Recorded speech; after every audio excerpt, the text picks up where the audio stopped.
Duval cask.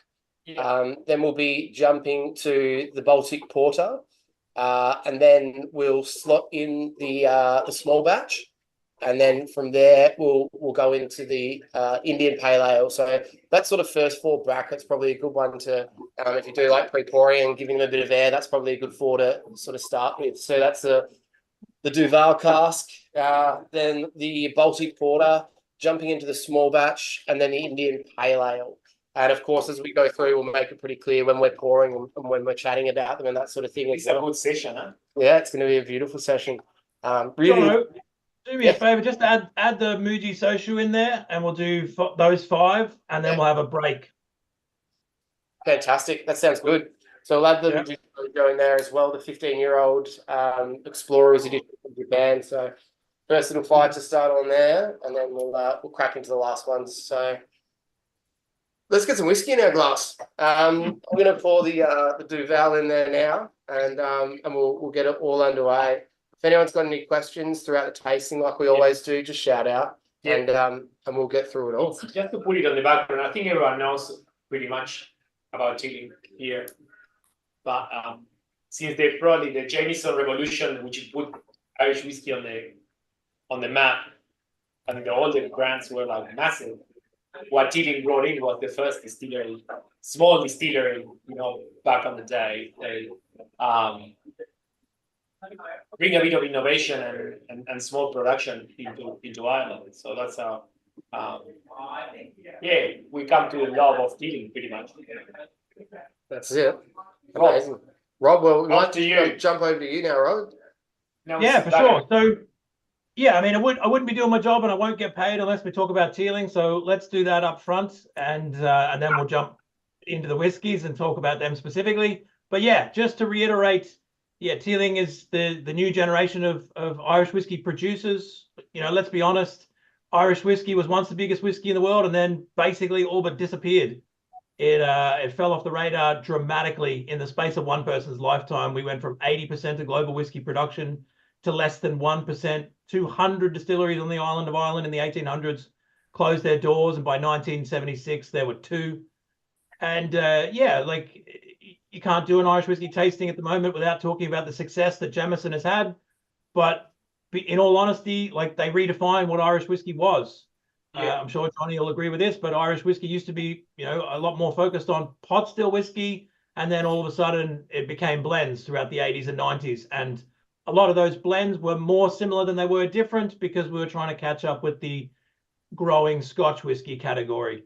But nowadays, with the second golden era of Irish whiskey, there's a lot more differentiation coming back. So as craft producers, it's our focus. It's our focus to step away from Jameson, showcase the length and breadth of style across all the categories of Irish whiskey, rather than trying to copy that success.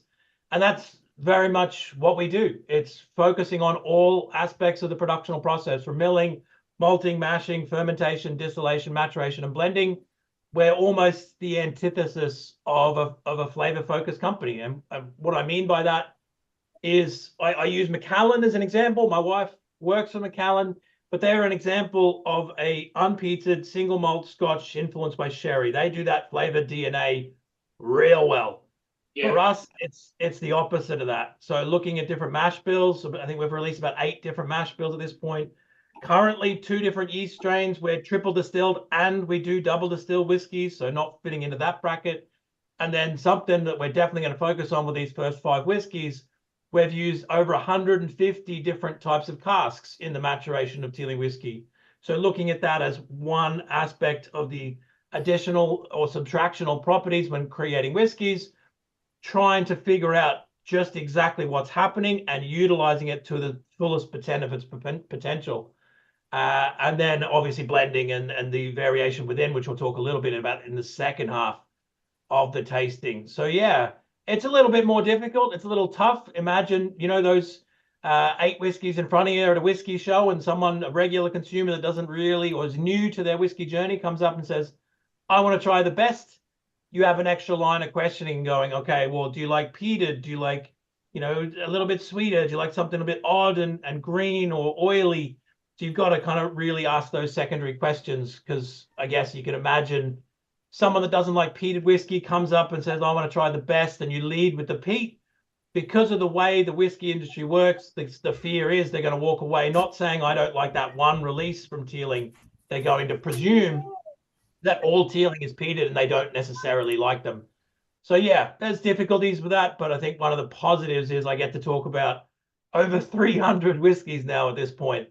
So I guess the hard part for me is figuring out which ones we're going to do, and probably end up with 8 for a tasting. So that's 300 lines. You were talking about this. You have 300 lines, current lines. Yeah, it's a lot. It's too many. It's Martin and me agree. It's too many, but it's fun. It keeps us on our toes. But yeah, we've done so many different variations now. Like Black Pits is a great example. You know, we released it as a limited edition peated, or lightly peated, but still peated single malt. It's been so successful. We've now done 4 different variations of a whiskey we released 3 years ago. So we've done, you know, the Black Pits itself is, let not get too deep into it, but a minimally peated single malt influenced by Sauterne casks. But, you know, there's other styles of fortified wine out there that do slightly similar yet different things, like Malaga, Madeira, PX Sherry. So really exploring just how much those different fortified wines bring to a lightly peated single malt. And now I'm going down a rabbit hole, so I'm going to stop talking. Yeah. Oh, it's okay. We don't mind that, chat. You know, it's like this. Most of our customers, the people that come to these tastings, we've been doing tastings for now almost 4 years now. So they all have like eats. So. I think it's fair to say we welcome any questions. So I personally love to do a more interactive tasting. You know, I don't have a script. I'm not kind of following anything. I don't have a PowerPoint. So ask any questions you want, and we'll go down those rabbit holes and yeah, really kind of flesh it out a little bit and be as geeky as we can, as opposed to avoiding some of the kind of more interesting questions. Yep. So yeah, I guess look, let's jump into a whiskey. There's no more boring thing than listening to a brand ambassador talk about their brand and themselves without actually drinking whiskey. So let's jump into whiskey. But before I do, a quick preamble of why I chose those 5 whiskeys. So I really like to do these whiskeys. Sometimes, you know, you do them blind and really kind of test people's palates. But the underlying message for these 5 whiskeys is that for 4 to 6 years, they're all the same thing. So really, really interesting way to showcase just how much the finishing cask or the marrying cask, in some cases, in some of these 6 to 18 months of the productional process, just how much that impact can have on a whiskey.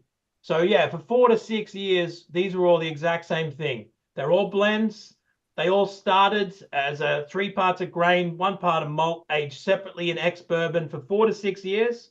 So again, all of these, the same kind of initial 4 to 6 years, and then going off in the different directions. So the primary difference between these 5 whiskeys, you know, is going to be that last little section. And hopefully we'll see dramatically different finished products based on that. So yeah, Duvel is number 1. So jump right in there. It's a collaboration. So it's a Belgian golden ale. So a little bit of a background. So it's from Belgium. You probably recognize Duvel, but we do these collaborations. So obviously beer companies want whiskey casks from us, and we'll talk about this a little bit more in number 2 and number 4. Yep. But yeah, obviously beer companies will reach out to whiskey producers and say, oh, I love a whiskey cask off you. Obviously we have quite a few and quite a large variation. So we start these collaborative products. So we ship them casks and give them, you know, a lot of the time they're free. We give them to them free with the proviso that we get them back.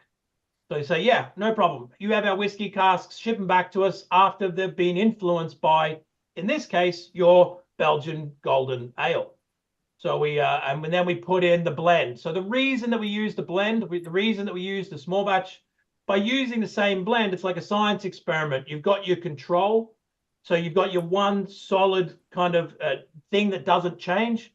Yeah. So then by utilizing the different casks, you start to see what Duvel brings to the table, as opposed to, say, the Baltic Porter that we're going to try in number 2, or the rum in number 3, or the IPA in number 4.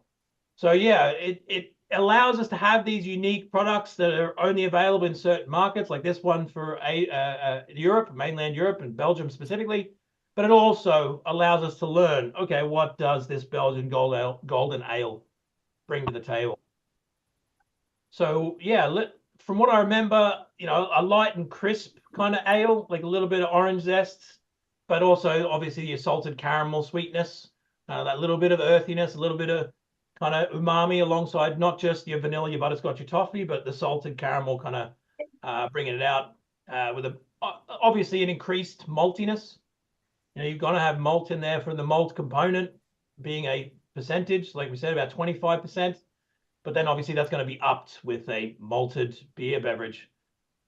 Yeah, I see like a smell like Pilsener, but I find it that the smell of Pilsener, that's like the German Pilsener, that is like generic beer, or it's sort of like that beer is. I'm not a big beer drinker, so I know, but I do like it a lot. It's amazing the sweetness it has. It's kind of it brings down a lot the alcohol for all of them, like the feeling of alcohol, I reckon. Yeah, it's cracking right at the start. Very sweet on the attack too. Lots of that caramel note from the Duvel probably coming through. It's like a sweet caramel. Werther's Original almost. Yeah, it's like stewed pears, butterscotch. So amazing that they let you use the font and the logo. It's that's pretty amazing. Most of the brands, or what we see on the other end, that's only proof of the good relationship. Because most of the brands that normally do collaborations, usually they lend the casks, but there's no option. Yeah, it's very much a collaborative process. So the reason I kind of stood up there is to grab this. So this is the other end of the coin, or the other side of the coin. So this is the Duvel beer that we released, that they kind of they co-branded with our kind of stuff. Yeah. So yeah, it is a collaborative process. You're working together. They went a little bit more shamrocks and stuff like that on their side of things. But yeah, you've got to kind of have a little bit of trust, and you're putting your brand and the success of your brand in the hands of another partner. But we tend to choose very good partners with that kind of like-minded approach. 100%. Yeah.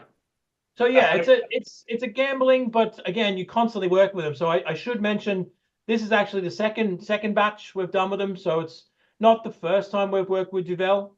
So we're constantly working with them, shipping back the same casks or working with different casks. And again, we'll talk about this a little bit more, especially with the Dot Brew one that we're trying as number 4. But yeah, you start to kind of veer into a world that is contrary to around what casks are. You know what I mean? Like, so I guess great example is rum casks. Rum casks were originally bourbon casks that maybe had Irish or Scotch in them. And then once they had rum, they're just rum in perpetuity.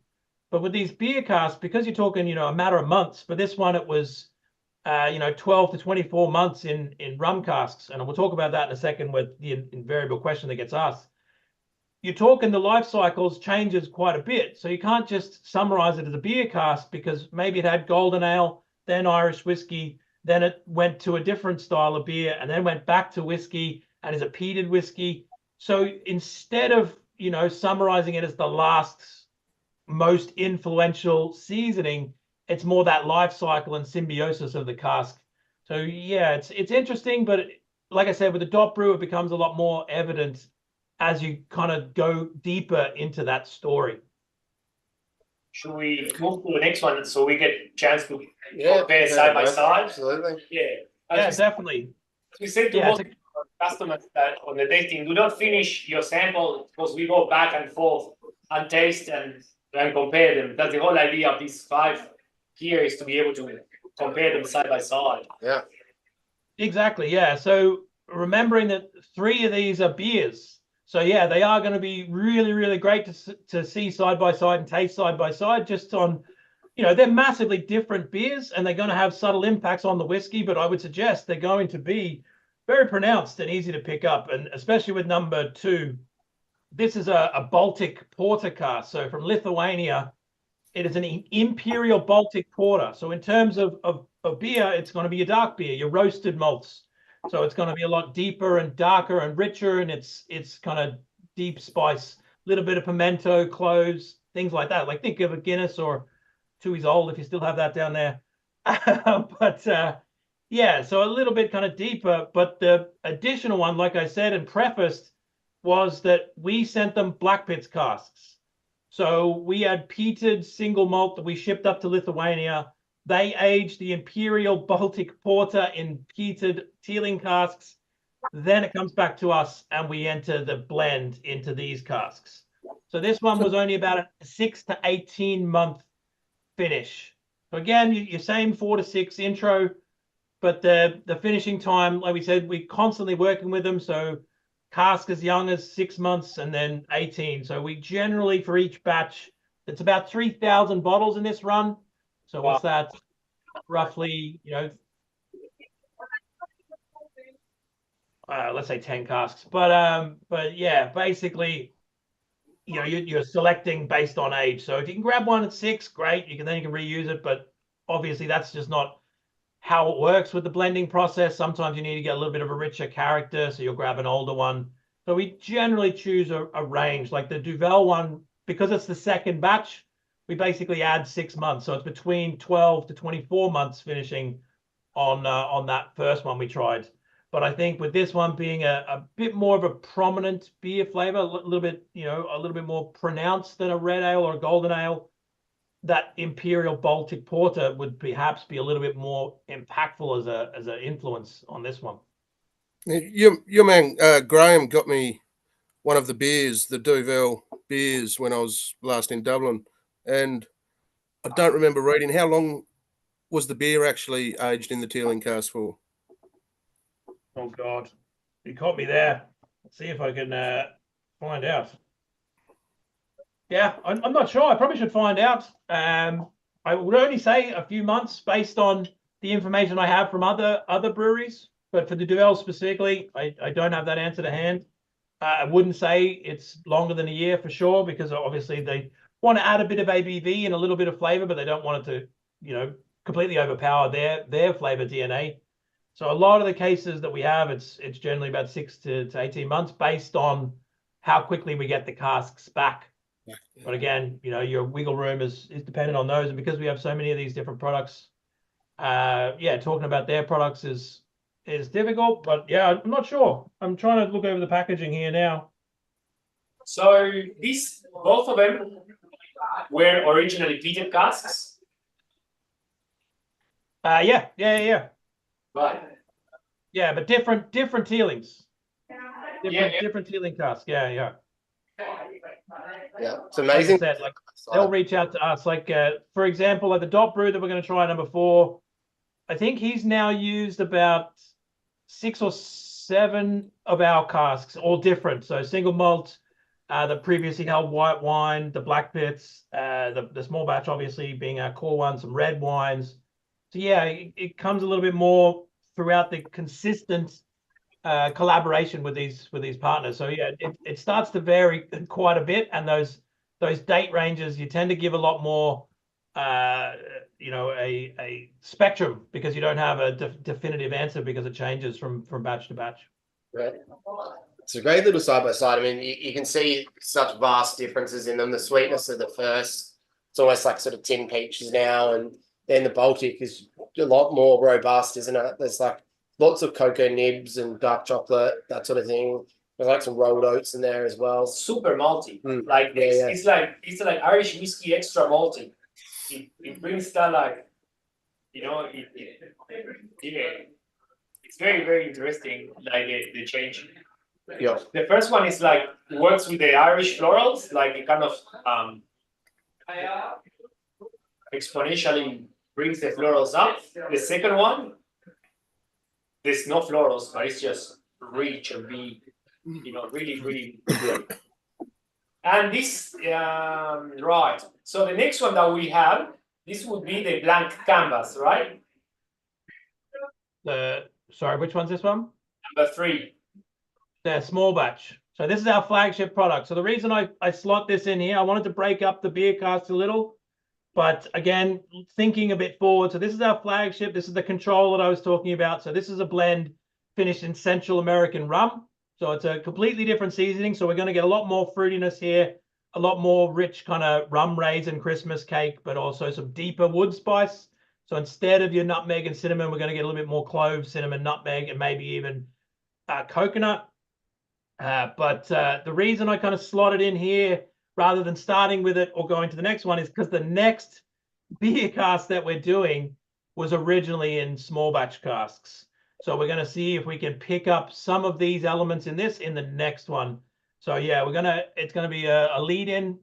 But like I said, I love to do these blind because it does really showcase our core product as part of our innovation platform and how we kind of go about utilizing these casks moving forward.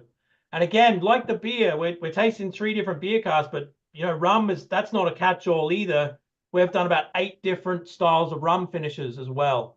So you got your Central American, but obviously we have investment from Bacardi. So Bacardi have supplied us a number of different casks. We've also done these collaborations with plantation rum, or Plantaray rum, as I should say. So we've done the pineapple rum, the Panamanian rum, Jamaican high ester rum. We've also done rum agricoles as well. So French rum agricole, Madeira rum agricole. So yeah, rum is not a catch-all. It's not all rums are made the same, as we know with whiskey. Yeah. So again, you're starting to explore, and you start to see just how easy it is to say we've used 150 different types of casks when we've just broken down rum and beer and talked about almost 10 different influences there. Yeah. It's fantastic. Yeah. It's a very nice it's a very nice variation what we have. The rum is fantastic. Like that smell of burnt sugar that is there, like the ester smell is so prevalent in a good way, right? Oh, for sure. Yeah, definitely. Like we have it in our Irish coffee in the distillery. So what we do actually is reduce a porter. So the reason I followed it from this first one is the flavors work really well together. Those deeper, darker, like cacao nibs that Jono was saying, a lot of that really works well in the cocktails that we use small batch for, like your Irish coffee.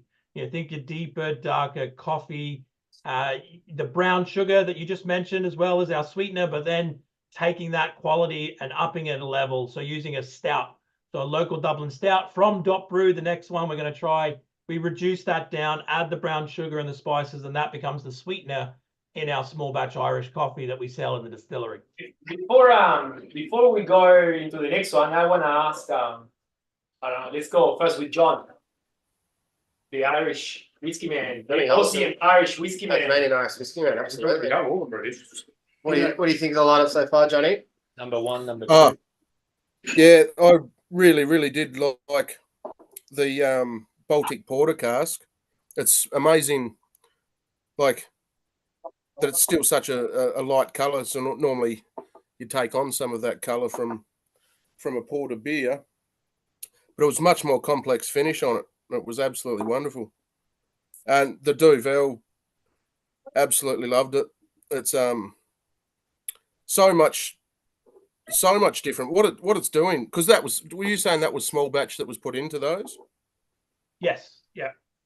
Yeah. It's just so dramatically changed it, hasn't it? Like. Yeah, I think it's really interesting, and as a finished product and thinking about the last 6 months, what's that a percentage of let's say it's a 6-year-old product, the last little percentage, but on the finish it has such a dramatic impact that it's hard to ignore. You really notice it on the finish, don't you? And it's still got that nice little bit of spice on the tongue. It's amazing how such a short time in these beer casks gives such a dramatic change. Yeah, well, that's the thing. Like, people have asked me, and usually it's from the Scotch industry, but they ask me, finishing, is it not a bit of a fad? I was like, not even slightly. We've barely scratched the surface on just how much these impacts can have. Then you start to talk about the integration of them as a vatting or a blend, and then you start to talk about reverse finishing, things like that.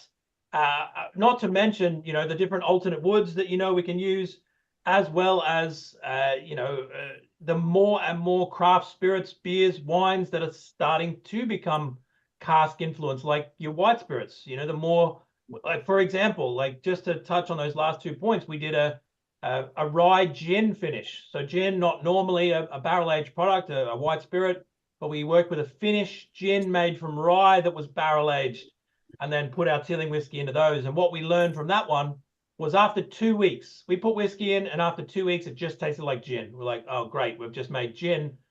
That's kind of useless to us. But what And was can happening? you talk about the origin of this spirit, or? Yeah, of course.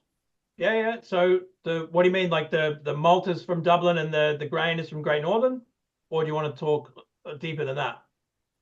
So is that been from the start, or What's that? like with the small batch, that was from the start, GND and No, that would have been like originally, obviously early days. We established in 2012 and 2015. We built the Teeling distillery. So predating that, it would have been Cooley stock from both the malt and the grain. But obviously, we've made more from Dublin than we ever began with in the early days. So it's now family stock grain from John, and then the malt component is from Dublin. Yeah, brilliant. And that's from the Teeling distillery in Dublin, is it? Or Yeah. yep. So not column steel.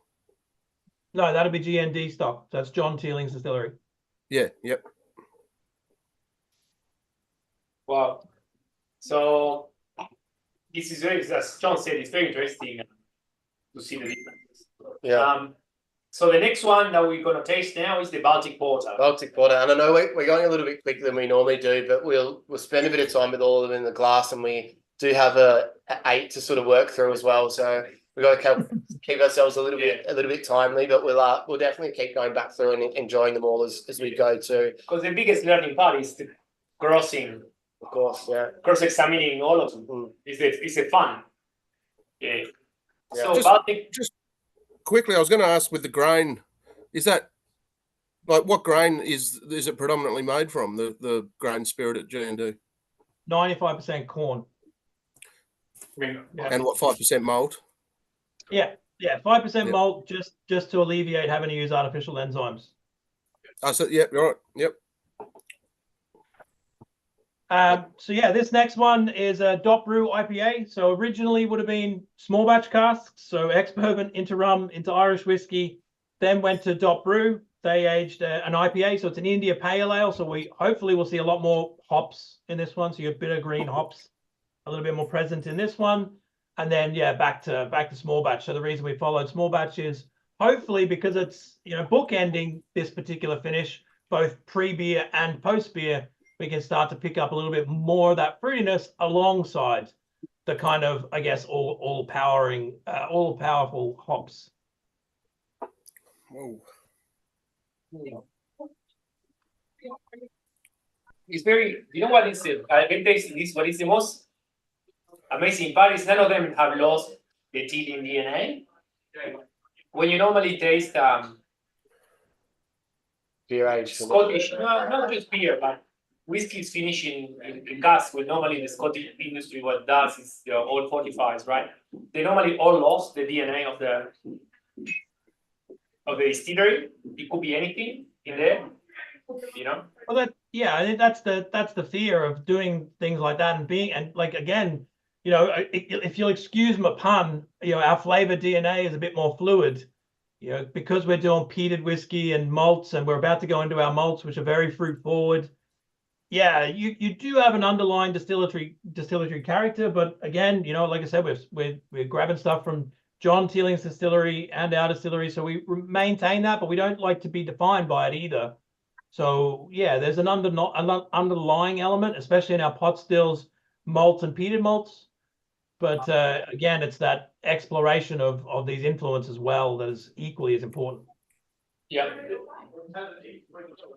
That's amazing, nosing that after the small batch. That's amazing difference.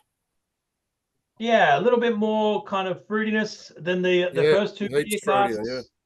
Like the plum, blackberry mixed with the figs, apricots, and dates of small batch.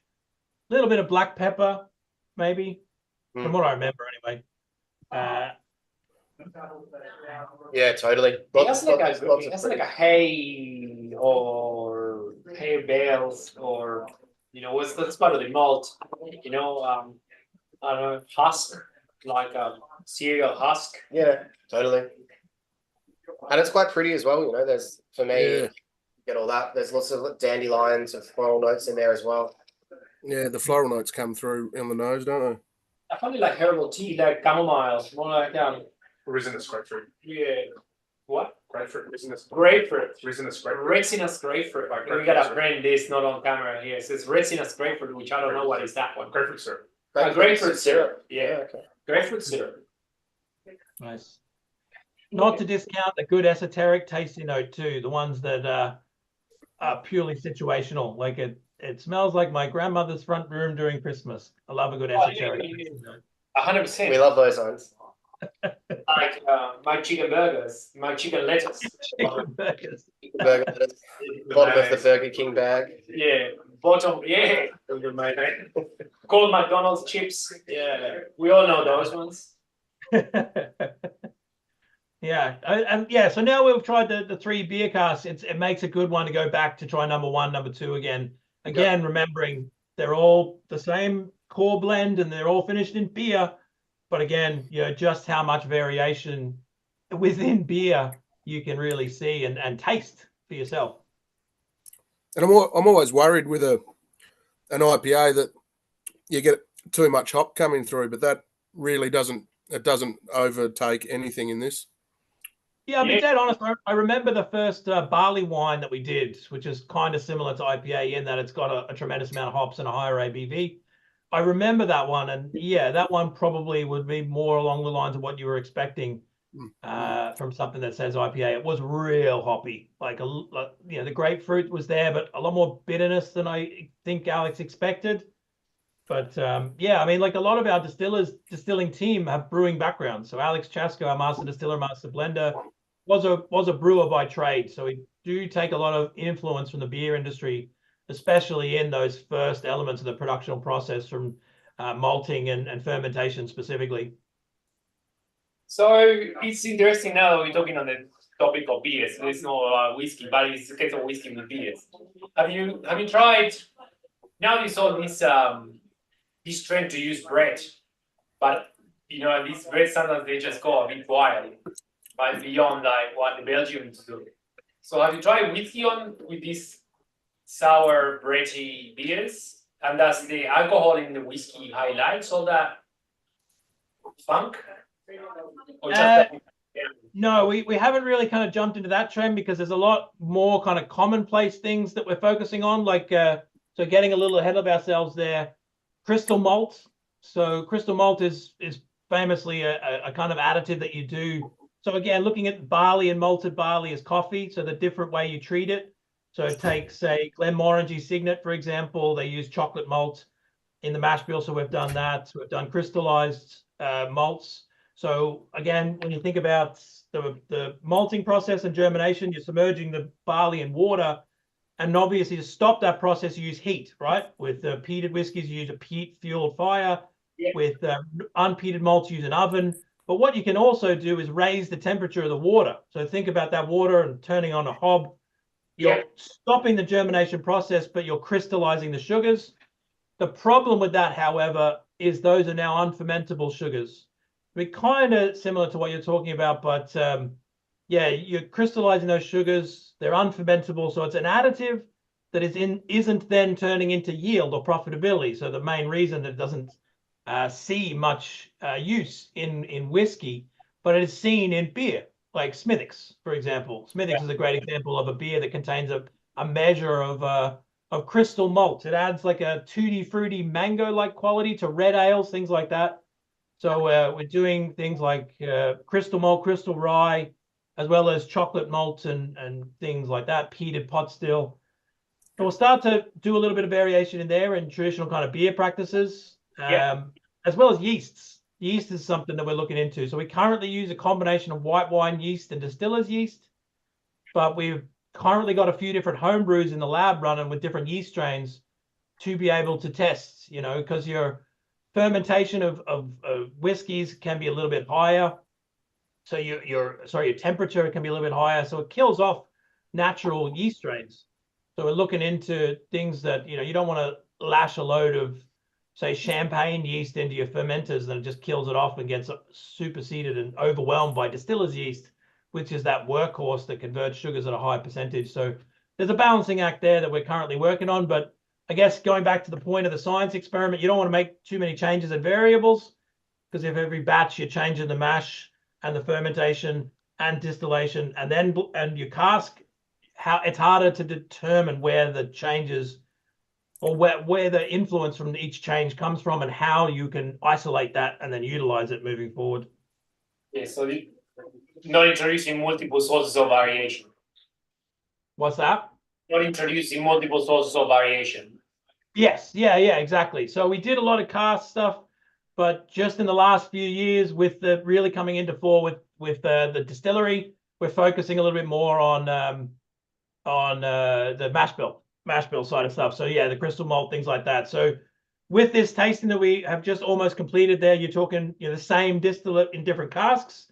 Last year at Whisky Live, we did the opposite. So we did 5 different mash bills in the same cask. So you can start to see the variation that comes in from the mash bills. So your peated pot still in ex-bourbon, your peated malt in ex-bourbon, and then your crystal rye in ex-bourbon. And yeah, you're going in there. Starting to see those variations and just how much can really kind of change and yeah, then again, you go down a rabbit hole of starting to change that, and then yeast strain, and then double distilled versus triple distilled. It definitely paints a picture of we kind of have been focused on 1 or 2 variables in each kind of country of producing whiskey. It's really interesting, and now going to the next release, which is the soju cask. Yes. So yeah, this one was a bit of an odd one. So yeah, it's still technically still the same as the previous. So for 4 to 6 years, it was still the grain and malts in ex-bourbon casks, but instead of transitioning into the others, it stayed in those bourbon casks for a little longer. So 11 years in ex-bourbon casks, and then was moved to mugi soshu cask. So mugi is Japanese for barley. So essentially it's a barley distillate, dissimilar to sake, but similar in a way. So it's a single distilled barley product, koji fermented, and then barrel aged in ex-bourbon casks. So a lot more green, lychee, citrus kind of quality to it. So yeah, you're going to get a little bit more age in this one. It's 15-year-old product, so 11 years in ex-bourbon and 4 years in mugi soshu, but still a similar kind of style to the ones we just tried. But again, yeah, you're adding a little bit more age and that really unique style of Japanese soshu. Yeah, it's a gorgeous length on the palate this one. Yes, it's unbelievable. This is a 15-year-old whiskey. Like, well, a 4-year finish. It's crazy. Yeah, like candied apple. We had this one at Whisky Live last year. So this is part of the Explorers series for GTR, for Global Travel Retail. Yeah. So yeah, like a real delicate kind of one that really kind of worked well with those kind of Asian flavors in mind. Your lychee, jasmine tea, you know, your mellow wood, your dried fruits, passion fruit maybe. Yeah. So coconut on there as well. Heaps of coconut. Our coconut husk. That's sort of Desiccated coconut. Good tasting note. Coconut rough. Do you miss those ones? Yeah. No, again, like you're talking about like wood spices, things like that, and trying to relay that to your average consumers. It's a great one because you can pick it up. It's one of those ones, if it's distinct enough, even the most average consumer can pick up a desiccated coconut as a tasting note, and it's a good way to relate what wood spice means. You know, your nutmeg, cinnamon, cloves, they're great ones, but coconut is a great one because I tried. There was a Teeling pop-up in. Sorry, there was a pop-up in the Celtic Whisky Shop in July last year, and this one stood out for me. It was absolutely stunning. And then I was lucky enough. Graham also did a tasting up at Belfast only a few days later and got to have it again. So this is absolutely stunning whiskey. It's really good. An interesting story behind this. I remember, so 5 years ago or so, when we got the Muji Soshu casks, and again, I guess indicative of how just how things can change on a dime. But we went to Japan, we went to our cask brokers, and we obviously wanted the Mizunara casks. We wanted the Japanese oak casks. And to give you an example and a little bit behind the scenes why you don't see those all that often, your ex-bourbon casks, your average, they're about 70, 80 euro a pop, maybe 100 now in today's climate. Your Mizunara cask is anywhere between 3,000 to 5,000 for an empty cask. So yeah, it's a costly exercise. So when we went to go and get those, we're like, oh, that's expensive. And our cask broker, who we have a fantastic relationship with, and yeah, definitely a part of the whiskey industry doesn't get nearly enough credit. He was like, what about these Muji Soshu casks? And he got us a track of, no one was looking for them. So we picked them up, quite cheap a few years ago. And yeah, it's been phenomenally successful to be able to see these. So yeah, we had 18,000 bottles of these. So what about 60 casks of those? Yeah. Less really, porous than the Mizunara as well. Yeah, exactly. Exactly. And Mizunara is so thirsty, the whiskey's on the outside of the cask.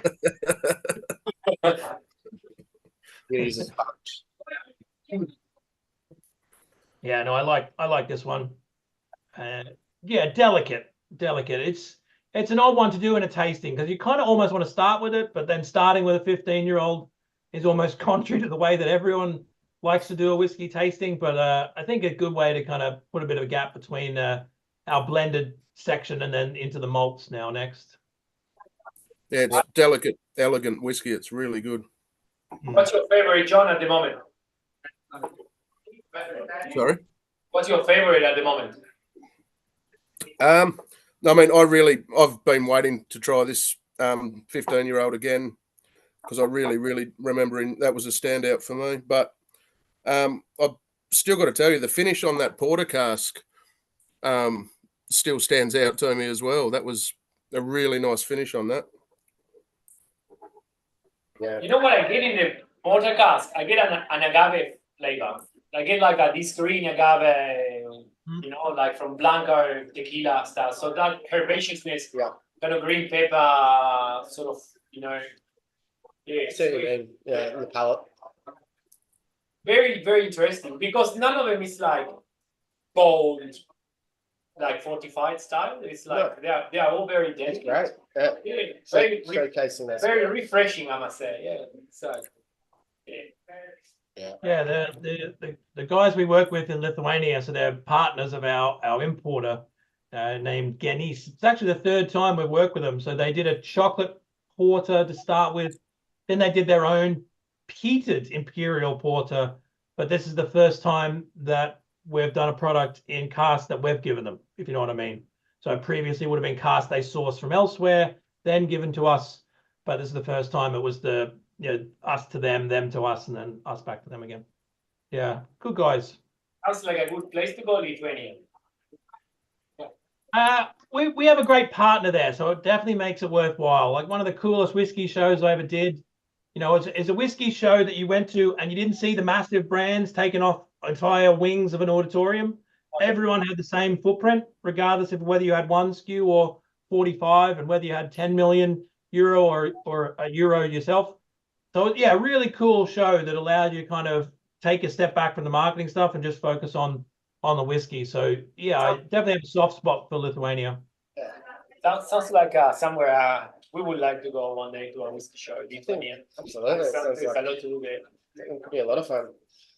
This has been an exceptional first 5 whiskies and a great way to sort of look into the Teeling distillery and what you guys are doing at the moment. And I can't wait to jump to these next 3 as well. We're all having a bit of a nose of these first 5. I might just quickly let everybody know as well that we do have some of these available on the website. If anybody's fallen in love with any of them, I think for the most part, we've only got maybe 4 bottles left at most of any of them. And if you use the code Teeling tonight, just all in capital letters, at checkout on the website, you get a little discount there as well. And the next 2 online tastings we've got coming up, we've got some pretty exciting ones. The first one coming up is an Armagnac tasting. We're tasting some really interesting Armagnacs with Antoine from La Maison de Whisky, who actually went around Armagnac and picked some barrels from some really good producers and bottled them. And he's going to join us from France. Probably be a little bit earlier in France than it will be in Ireland this time. So we'll get him out of bed early for that one. And then the one that's just been announced, which you'll see shortly a little bit more, but it is on the website now already. We're doing an Aussie whiskey icons tasting.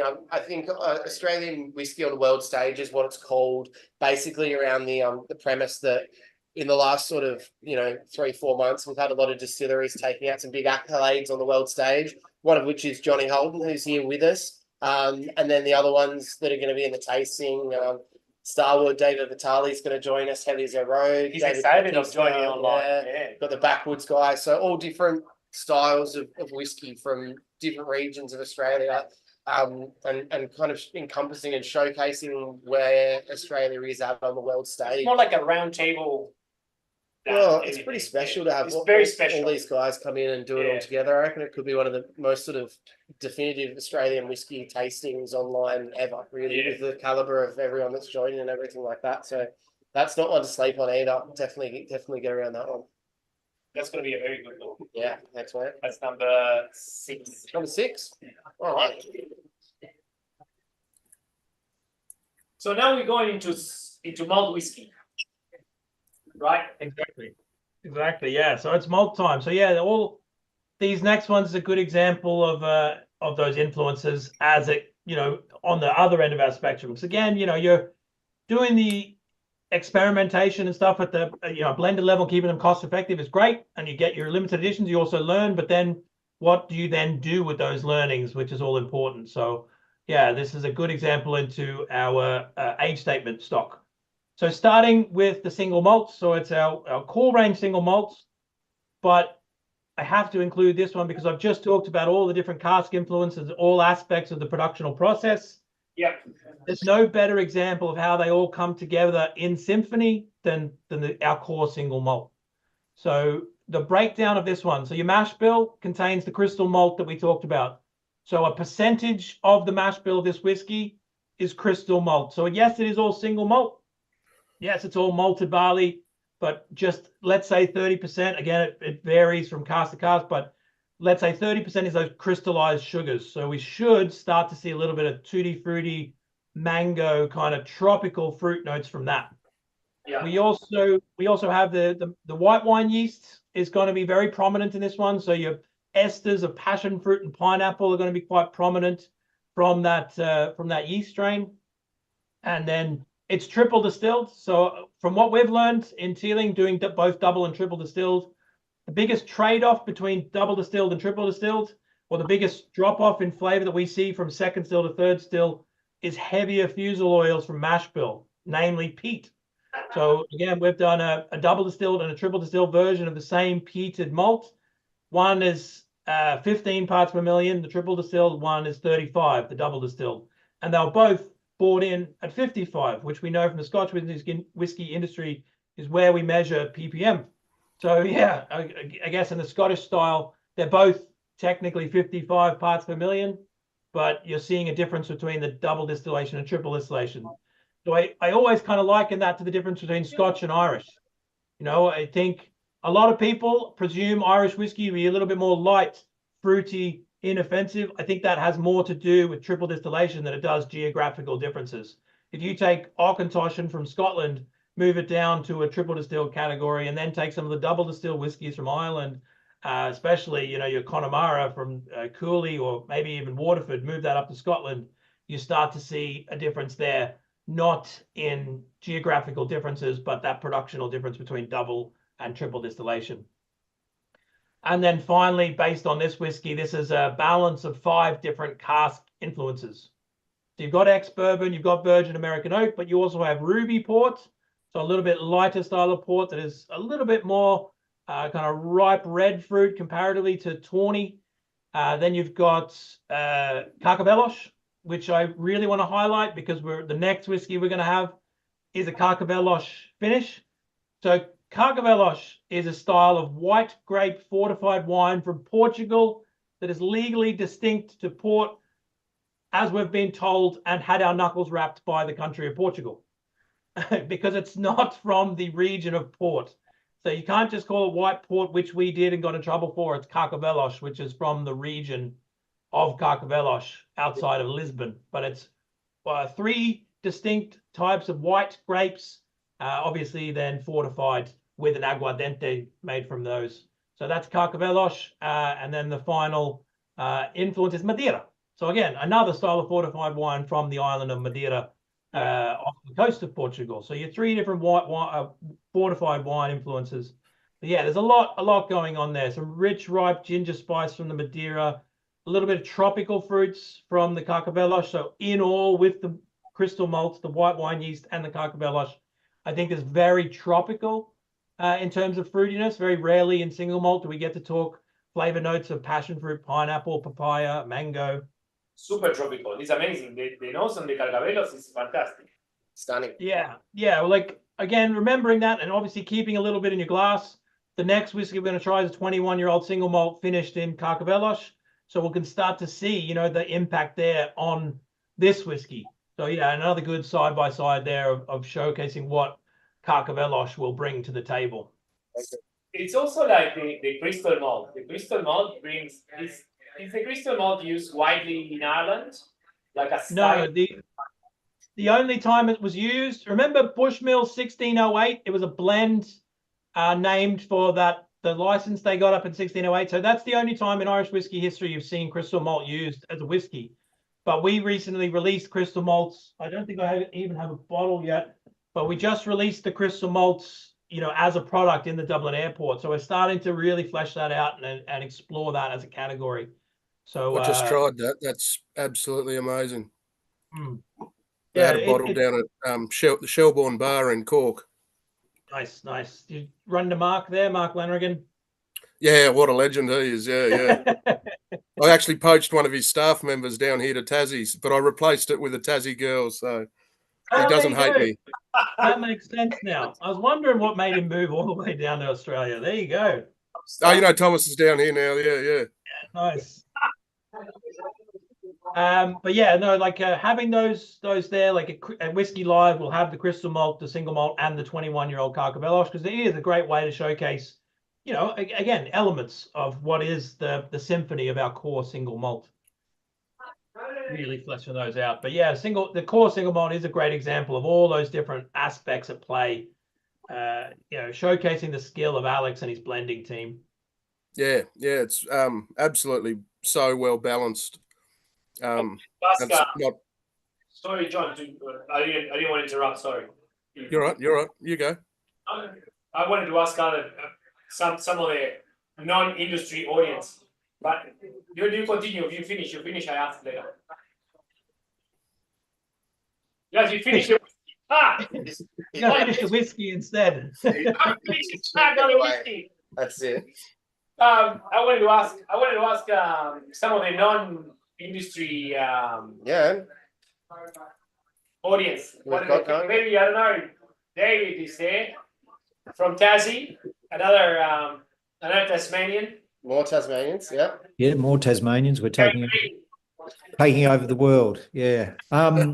Yes, I'm always been very fond of good whiskey that's been matured in various types of ale, because our own Lark Distillery has an annual collaboration with the Wolf in the Willows brewery in Victoria, and traditionally it's a big Johnny Porter type brew that they exchange casks and liquid, to be plebeian.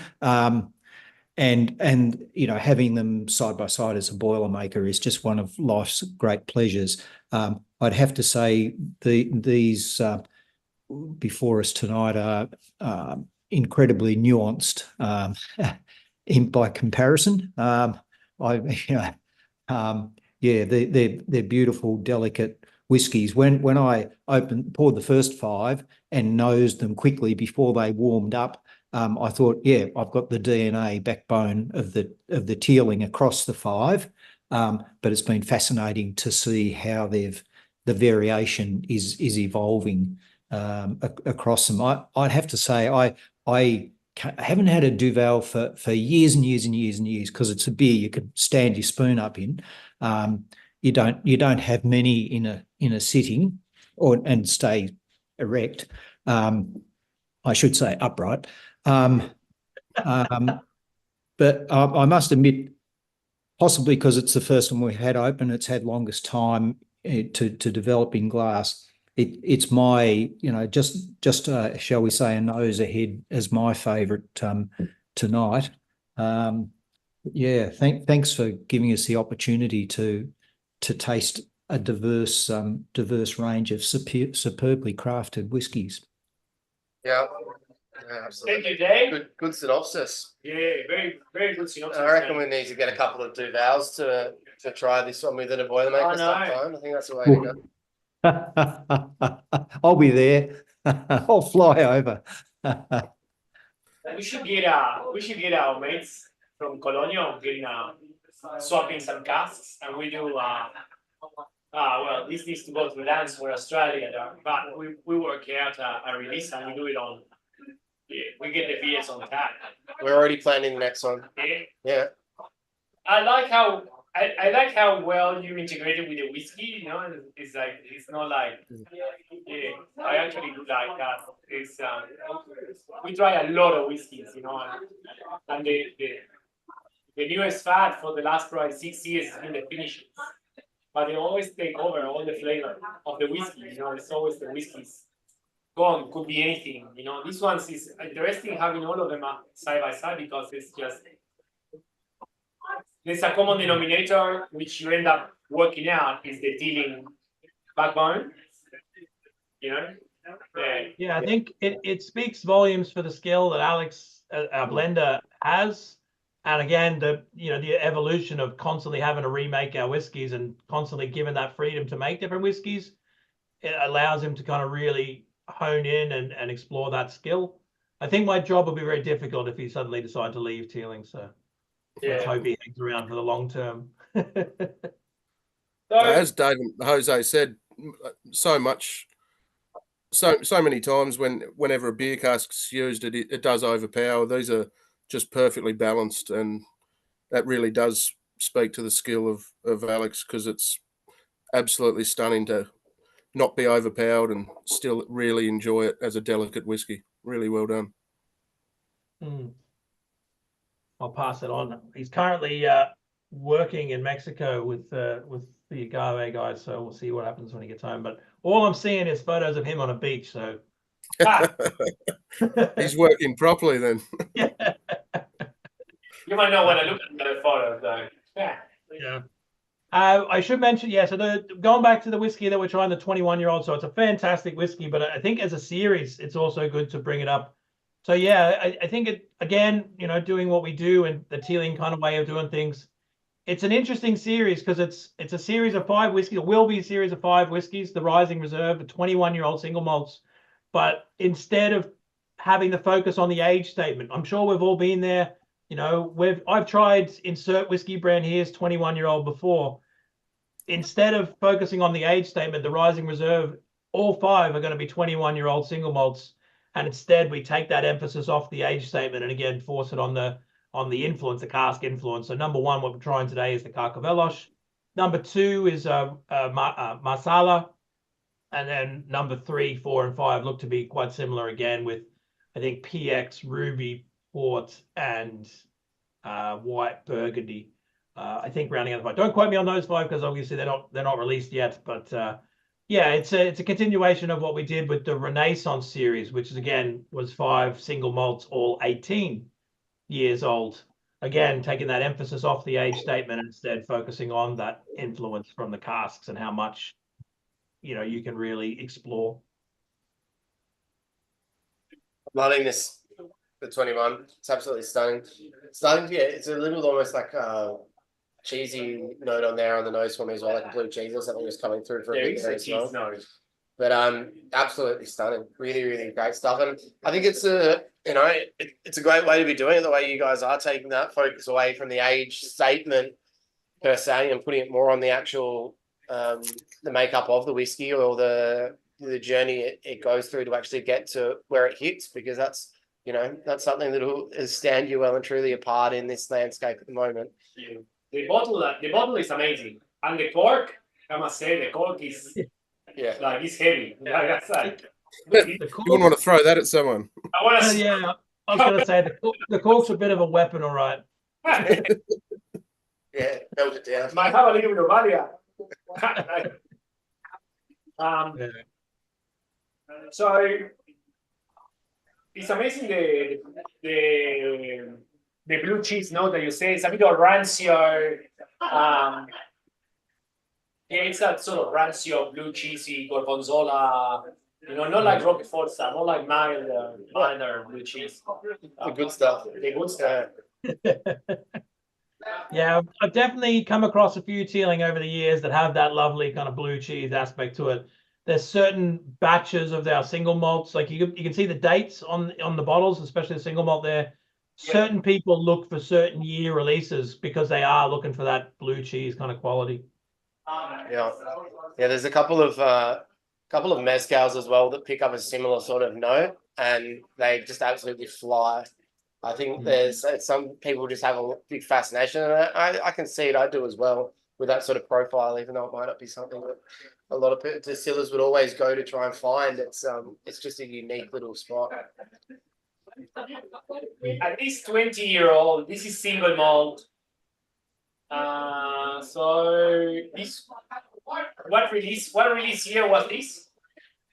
So that would have been last year. So we just released number 2 there around Christmas time. So basically we're looking at number 3 this summerish, maybe September time, I think. Not in Australia, I should say. Unfortunately, Martin will attest, Australia's a little bit behind because of how far we have to ship things. So but here in Ireland, we're releasing Rising Reserve 3 in the coming months. So this is all from the new distillery, right? The 21-year-old would be family stock. Yeah. So yeah, the last 2 whiskies of this tasting, and the 15-year-old. But the age statement stuff from this tasting would be family stock from the Cooley distillery, as John was mentioning earlier there. Yep. So yeah, the Teeling family sold those distilleries to Beam Suntory in 2011. We inherited about 10,000 or tens of thousands. I think it's about 16 something from those distilleries. So we never had to make gin or poaching or anything like that. In the interim, we started as a whiskey company, thankfully, and then we've over the last 3, 4, 5 years been integrating a Dublin distillate into our portfolio. But yeah, the age statement stuff would be from the family's previous distillery. Yeah. So the Carcavelos also will be from the Cooley's distillery. No, we would have moved it. So yeah, the first kind of, so I'd say about 18 years would have been ex-bourbon from the Cooley distillery, and then we transfer it to Carcavelos. So yeah, not a full maturation in Carcavelos. It'll be a finish. So you've got one less bottle of that online now, Jose. One less bottle. Yeah, it's pretty stunning. I mean, we've been lucky enough through a lot of our online tasting to taste some of the old family stock, some of that old Cooley. We are fans of the old Cooley, and like big time. We love it, So it's a pretty special thing to be able to have. And also every now and then, I had several of Teelings of the. I have several Teelings of the old stock. I bought some every time I go somewhere and I find an old barrel from bottle for a bar in Japan, in Germany, London, anywhere, I buy it.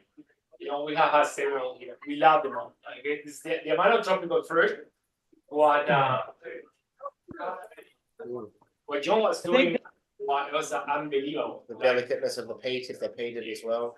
Amazing.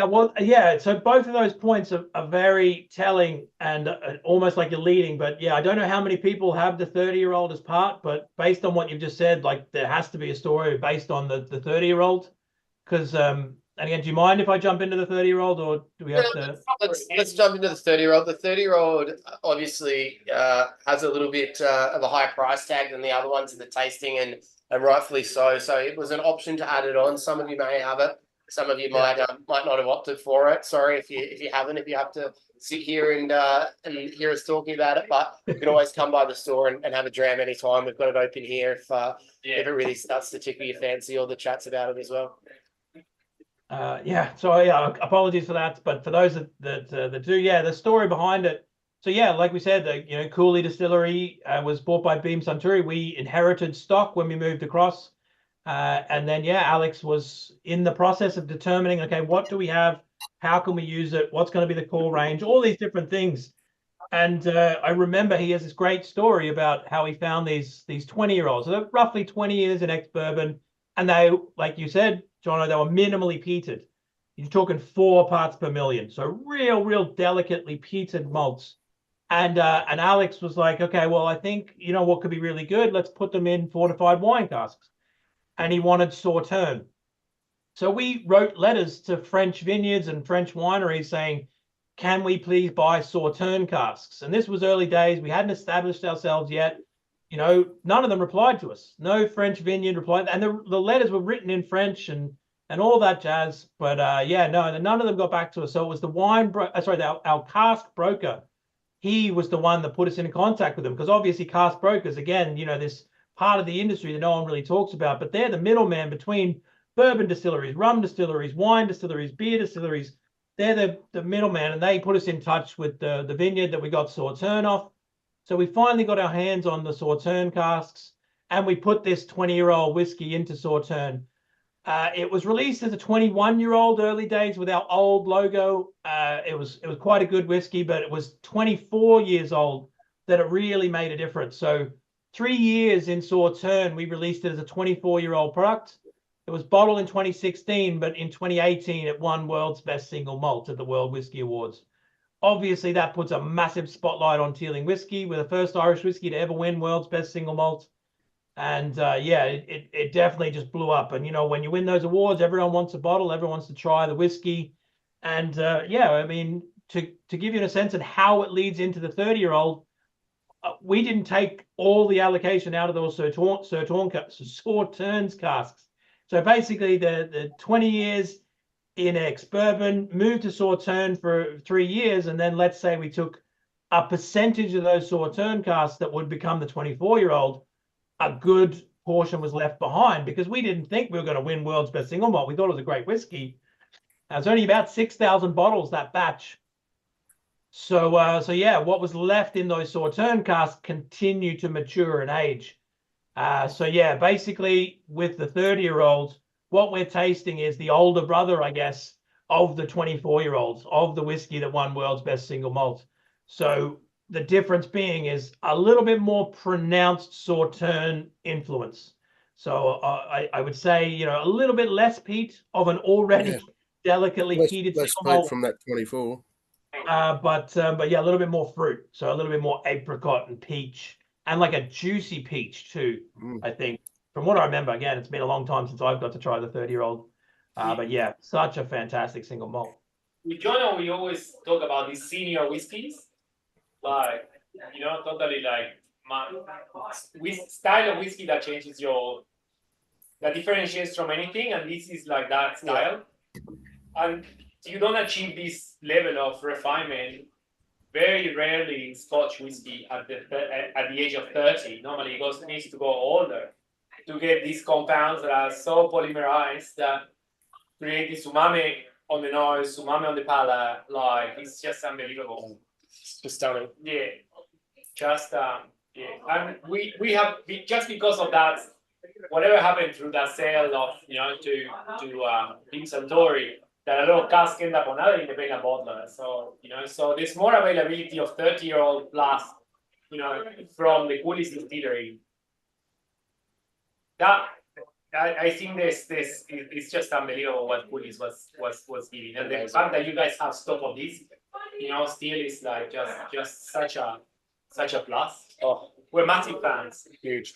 Yeah, I remember getting like I think it was for Bow Bar maybe in Japan, bought a 24-year-old rum cask, maybe Bow Bar or Bartram or one of those bars in Japan. But I bought it like 5 years ago.